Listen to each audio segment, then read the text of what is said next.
안녕하세요. 여행작가 박상준입니다. 네이버 카페 동남아 자유인도 운영하고 있습니다.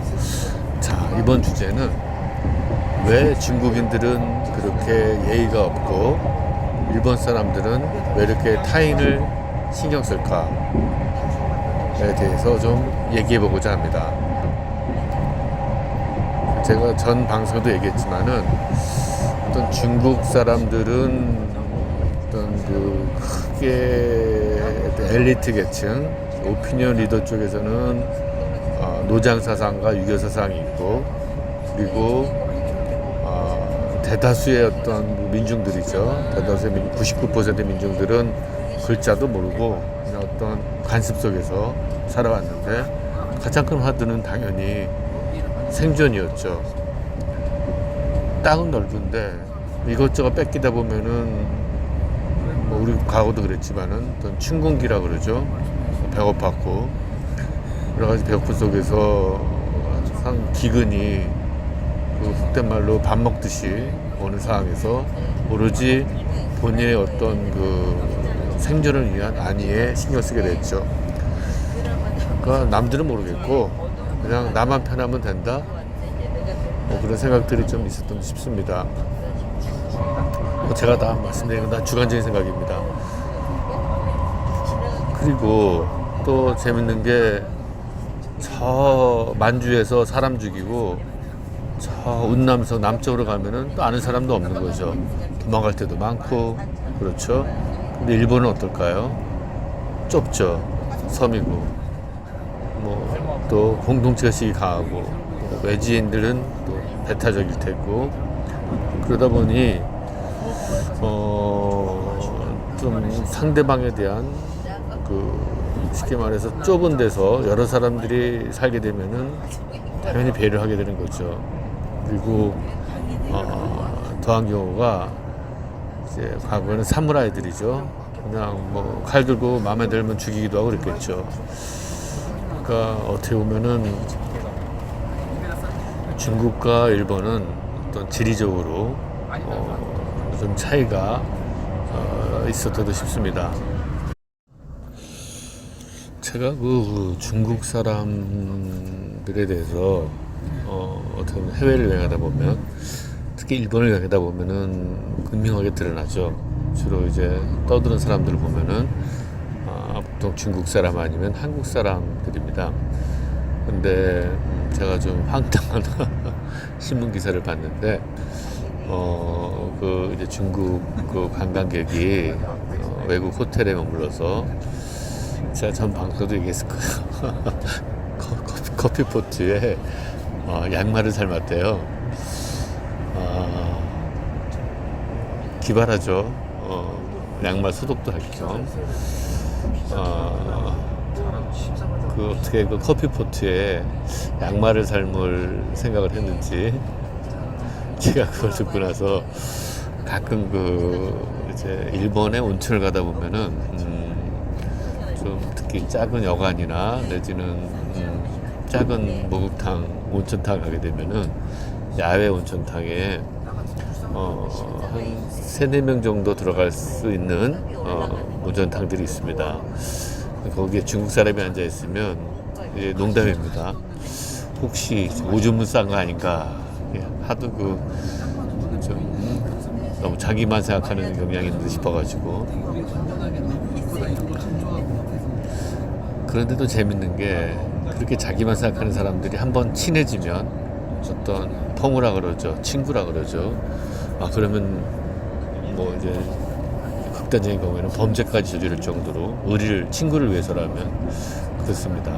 그런데 또 그렇게 타인을 생각하는 일본 사람들은 깊게 친해지기 힘듭니다. 일본 사람들이 저희한테 언제 밥 한번 먹자 그랬을 때 자기 집에 와라 그랬는데 진짜 가면은 예의가 없다라는 말을 듣는 수도 있습니다. 저는 저도 참 유치한 경우인데요. 과거에 그 미국에서 이제 일본 남녀 한 몇 명하고 한국 남자 몇 명하고 이렇게 술을 먹었어요. 근데 제가 참 멍청한 건지 비분 관계에서 난징에서 일본 사람 너무 많이 사람 죽였다. 자꾸 이렇게 얘기를 했는데 그때는 다들 화기애애하게 미안하다 그러고 했는데 나중에 이제 들리는 소문으로는 한국 사람들은 다 즐거웠다였고 일본 사람들은 별로 안 즐거웠다였습니다. 즉 그들이 미안하다는 말과 웃는 얼굴에는 본 마음이 아니라는 어떤 생각이 듭니다. 또 중국 사람들은 그런 건 아닌 것 같아요.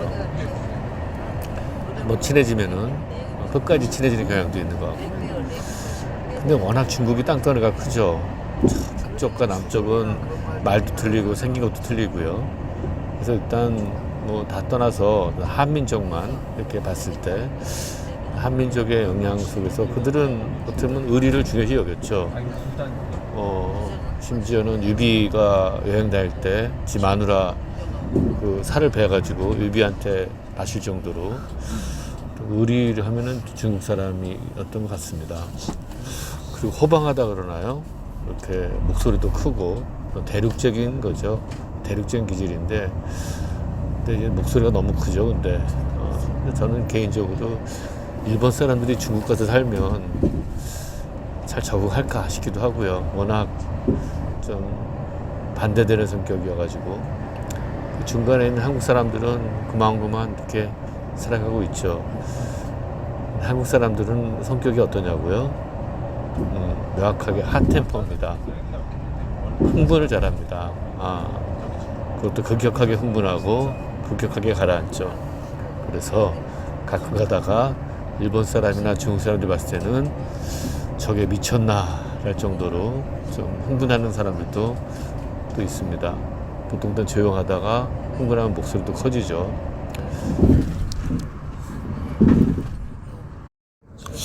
청결도적인 면에서도 좀 차이가 있는 듯 싶습니다. 우리가 옛날에 떼놈이라 그랬죠. 다 지극적인 생각, 주관적인 생각입니다. 아마 만주 지역이나 동북 지역을 얘기했겠죠. 말 그대로 때가 많아가지고 떼놈이라 그랬다는 설이 있는데요. 때로 몰려다녀서 또 떼놈이라고 할 수도 있고요. 특히 이제 제가 얼핏 들은 야설로는 중국 쪽에서는 옷을 안반을 입는데요. 그래가지고 부자는 새 옷을 입고 그 옷을 이제 팔면 다음에 중고를 입고 또 그거를 또 팔고 또 팔고 해서 끝에 가서는 떼국물이 졸졸 흐르는 거를 이제 얻어 입거나 하는 사람들이 있다. 그 정도로 잘 안 씻는 경향이 꽤 컸죠. 뭐 안 씻는 거는 옛날 유럽 사람들도 마찬가지였습니다.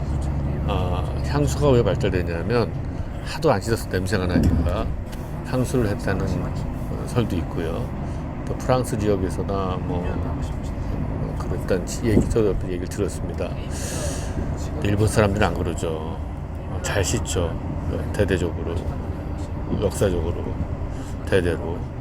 그리고 제가 전 방송도 얘기했지만은 일본의 온천은 대부분 과거에는 남녀 혼탕이었습니다. 마치 독일의 사우나가 남녀 혼탕이고 또 걸치지 않고 자연스러웠듯이 일본에서도 굳이 남녀를 나눠가지고 이걸 할 만한 여력도 시설도 없었겠죠. 그래서 어떻게 보면은 자연이 흐르는 자연 속에서 뜨거운 온천을 같이 즐겼죠. 그리고 얼마나 좋습니까? 땅을 파야지 온천이 나오는 게 아니라 곳곳에서 뜨거운 물이 나오고 씻고 그것도 집에서도 씻고 보통 일본 사람들이 집에서는 과거에서는 일단 물을 받아놓고 가장이 먼저 씻고 그 다음에 차례를 좀 씻었다고 합니다. 뜨거운 물로 데워가지고. 그러니까 항상 일본에서는 어떻게 보면은 뜨거운 탕이 때를 불리는 탕이 아니라 다 바깥으로 씻고 어떤 비누칠하고 다 씻은 다음에 몸을 깨끗이 하고 들어가는 탕입니다. 그래서 한국하고 좀 틀리죠. 한국에서는 옛날에는 왜 목욕탕이 발달됐냐면은 겨울에 때를 좀 불려가지고 가서 이제 목욕탕에서 때를 불려가지고 팍팍 밀었죠. 등도 밀어주고. 즉 탕이라는 게 때를 불리는 거로 생각하는 경우도 있었습니다. 근데 지금 생각해 보면 이제 일본에서는 그 물을 흐르는 거를 이제 각계시름과 아무튼 그 물 흐르는 거를 이제 좋은 탕으로 칩니다. 지금 뭐냐면 제 개인적인 거고 그렇고 가장 좋은 탕은 땅에서 흐르는 천연적인 온천이 탕에 찬 다음에 밖으로 흘러나가는 그러면 해가지고 끊임없이 그 자연스럽게 순환이 되는 거를 어떤 좋은 온천으로 칩니다. 근데 또 밑에 소용돌이 치는 것도 있어요. 남지 않고. 자, 그런데 두 번째로는 뭐 여과탕이죠. 그래서 저는 이제 일본 온천탕 가보면은 봅니다. 바깥으로 흘려 보내는 건지 다시 재활용하는 건지 자주 보는데요. 그런데 한국은 뭐 흘려 보낸다는 것 자체가 별로 없죠. 주로 이제 좀 하루에 한 번 가나 두 번 가나 뭐 대부분 그런 탕이 많죠. 그래서 저는 별로 이제는 그런 데는 탕은 별로 들어가고 싶지 않습니다. 제가 백부에서 이제 독탕, 작은 독탕을 들어갔는데 유황천이에요. 줄줄 흐르는 거를 딱 1시간 정도 배정이 됐죠. 뽑아버렸어요. 밑에 그러니까 흘러나가기도 있고 밑으로 빼는 것도 있고 빼가지고 이제 다 뺀 다음에 채우려고 하니까 너무 시간이 걸려서 제가 가서 자수를 했습니다. 내가 사고 쳤다고. 그러니까 걱정 마라 딱 하더만은 어느 정도 지나 해결했다 그러더라고요. 보니까 바깥에 이제 몸쉬는 곳이죠. 거기에 샤워기에서 뜨거운 물을 그냥 갖다 분 것 같아요. 그러니 뭐 아침 6시부터 저녁 11시까지인데 제가 6시에 있었습니다. 7시구나. 6시 7시 사이에 사람이 없고 저는 7시에서 8시를 했죠. 그 다음에 8시에서 9시에 온 사람이 그걸 쓴 거예요. 이 사람은 거의 유황이 없는 걸 쓴 거죠.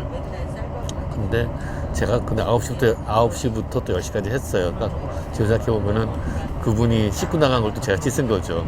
그런데 제가 처음 왜 씻었냐면, 왜 그랬냐면은 그 유황온천인데 일본말로 유노하라라고 그럽니다.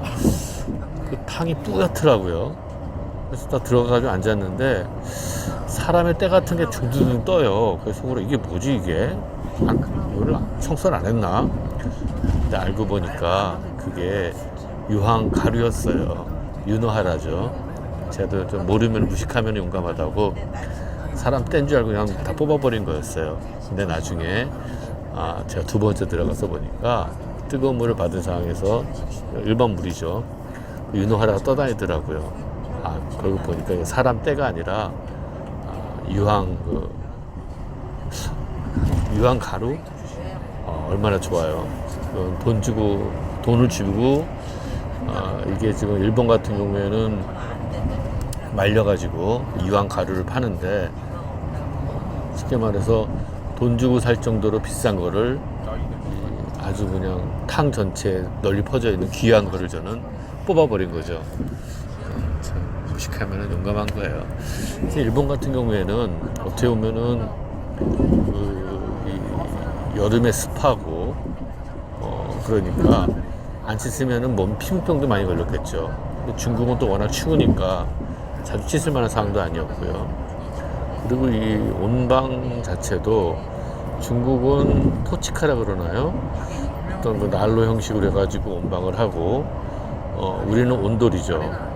온돌을 하다 보니까 우리는 2층이 없는 거죠. 2층에도 온돌을 못 놓으니까. 그런데 이 일본 같은 경우는 화로죠.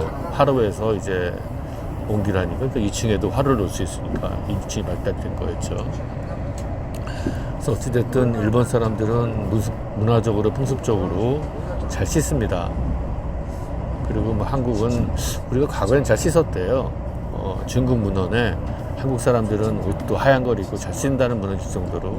그런데 어느부턴가 잘 안 씻었던 상황이 됐었죠. 그래서 6.25 때 미군들이 와가지고 하도 이가 많으니까 DDT죠. 살충제를 막 몸에다 뿌리고 얼굴에다 뿌리고 머리에다 뿌리고 막 그랬습니다.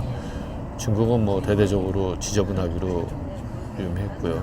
그래서 저는 항상 궁금한 게 아까 얘기했지만 일본 사람이 중국 가면 얼마나 좀 황당할까 그런 생각도 듭니다.